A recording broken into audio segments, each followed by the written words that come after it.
What is up, everyone? Welcome back to the show. Man, I'm excited for this week. You should be as well. I'm telling you right now, this isn't another crypto news week. Something way bigger is moving underneath the surface. And if you're holding XRP, you're sitting right in the eye of it because this week, the pieces all line up too perfectly to be random. The Fed, Big Tech, Trump, XI, Apple, Amazon, all hitting the stage within days of each other.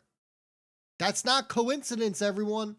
That is what you call the perfect coordination. We had the most bullish weekly closes that we could ask for yesterday. Bitcoin pushed up, XRP pushed, the whole market pushed up. Total cryptocurrency market cap is looking to get back to 4 trillion. And what's coming next? Well, it's that kind of shift you only see once every cycle, where liquidity, power, and attention all slam into one point. And we're going to break it all down right now. Without further ado, folks, welcome back to the Bullwinkle Blueprint. Look, if you're new around here, you already know what to do. Hit that subscribe button. And if you're coming back for some more of that good info, well, do me a favor. Hit that thumbs up.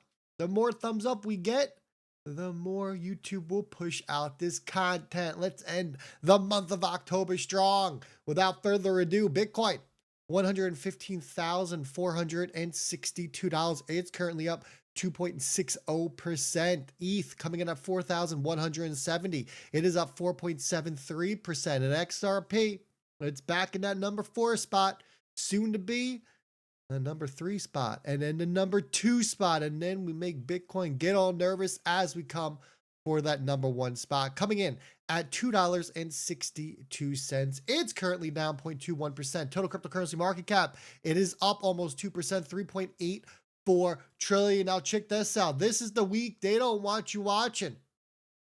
You see them all highlighted on your screen. This is going to be the kind of week that defines your entire market cycle. Wednesday, the big day, right? The Fed's interest rate decisions. Powell's press conference. We got earnings from Microsoft, Alphabet, and Meta. Then what happens 24 hours later? Trump is meeting with China's president right before Apple and Amazon report. And in the fact that 20% of the entire S&P 500 drops earnings this week, folks, that's not just a busy calendar. We're looking at a global liquidity test designed as a news cycle. You ever wonder why events like this always all stack up at once? Because money moves faster when the crowd is distracted. The Fed speaks, Wall Street reacts, and then your liquidity rotates.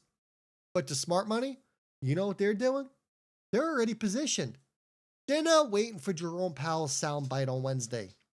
They're looking at cross-border flow, derivative resets, and stablecoin velocity. And you know what? What do you think checks all 3 of those boxes? If you guessed XRP, you guessed right. That's the bridge asset built for moments exactly like this, when markets pivots and liquidity needs a new home. Now pay attention to the timing, folks. All eyes on October 29th and the Fed's policy statement. A lot of people are expecting rate cuts. I'll tell you right now, if he announces additional rate cuts, the markets are going to absolutely boom. We're hearing that we could see anywhere between 3 and 6 more rate cuts. Now, folks, we're all the way booked out into November. If you haven't booked your one-on-one call with me, now's the time to do it. Don't be late. The best investment is an investment in yourself. We talk about anything and everything. This is fully structured to you. There is no blueprint on this. You want to talk about LLC setup, tax advantages, how to get in and out of your crypto, OTC, bullish, bearish, you name it. Wallets, it doesn't matter. Get that call booked now. Now, we're going to pay attention to October 29th. We're going to pay attention to 2:30 p.m. on that Wednesday when Powell steps up to that podium. Look, we've seen this movie before. every major reversal, every liquidity flood, it starts right here. When the market realizes the Fed's about to open that little spigot again, it's game time. This time, though, we got a little bit of a twist going now, right? Because the liquidity that's coming back in isn't just headed to tech stocks or bonds. It is going to be flowing into tokenized assets, real world collateral, and if you guessed digital rails, you guessed right. All the infrastructure that Ripple has been building in plain sight. If Powell hints, just even remotely hints at a pivot here, that's your green light.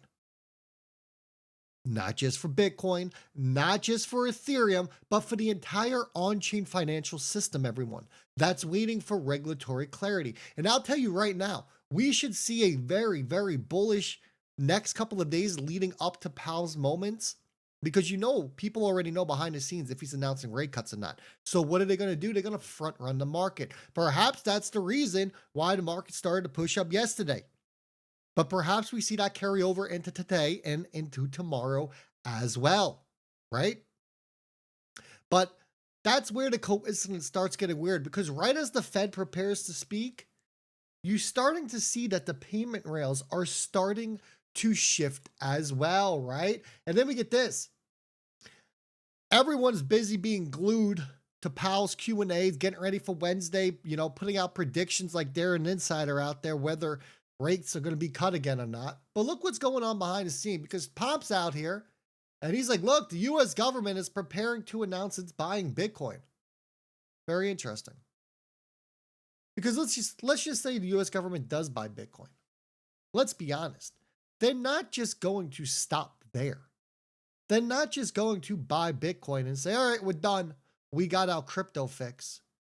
They're going to buy a bunch of different assets, folks. Bitcoin's just the distraction. Remember that. And then we come to find out that under this, we see Zelle, the same payment network that every major US bank uses. Well, they quietly just enabled stablecoins for international transfers. That's your Trojan horse right there. The banking system didn't adopt crypto. They merged with it. This is a very important movement right here. Now, a lot of you say, why are they using Tether and USDC? I don't understand. It's a stablecoin. It has nothing to do with Ripple or XRP. You're missing the big picture. The big picture is that everyone is moving towards crypto and digital finance. They need to get in first before they can figure out what works for them and what doesn't work. Maybe Zelle likes the stablecoin, USDC and Tether. That's cool. That works. Maybe that works for their business flow, right? But they won't know if they don't use it. So the fact that we see Zelle, PayPal, we see all these different money transfers, remittance companies, your MoneyGrams, your Western Unions, your Rail, that they are all coming in and moving over into the blockchain, into the digital financial world. This is a major step, everyone. And then Uphold, they dropped their own nuke. They bought real US dollars on chain backed by a national chartered bank. Not a stable coin pegged to hope. Real dollars, fully compliant, issued by Vast Bank. And guess who's at the top of Vast Bank? Greg Kidd. Who remembers Greg Kidd? Chief Revenue Officer at Ripple. You see what's happening yet? Uphold's liquidity runs through RLUSD, built on XRP, operating under Regulation E, meaning it's fully legal, fully auditable, and perfectly aligned with how the US wants digital money to work. This isn't random. It is the quiet rollout of the next generation payment grid. And like I said months ago, folks, this was all going to happen, and Uphold was going to play a major role into this. John Deaton stated before that if Ripple, Kraken, or Coinbase do not grab Uphold, buy out Uphold, Fidelity or Charles Schwab, he believed would somewhere step in and purchase them. Because look, at the end of the day, once you can control the compliant on-chain dollars and the rails that they actually move on, you control the future of settlement. And the bridge between those systems, yeah, it's still XRP. So zoom out for a second here. All right, we got a massive week in crypto. The Fed's about to decide global liquidity. 20% of a corporate America is reporting. Trump's meeting China. Zelle just onboarded stablecoin, and Uphold's bringing real dollars on chain through Ripple's linked infrastructure. Do you think this is all coincidence? Nah, it's the new system booting up.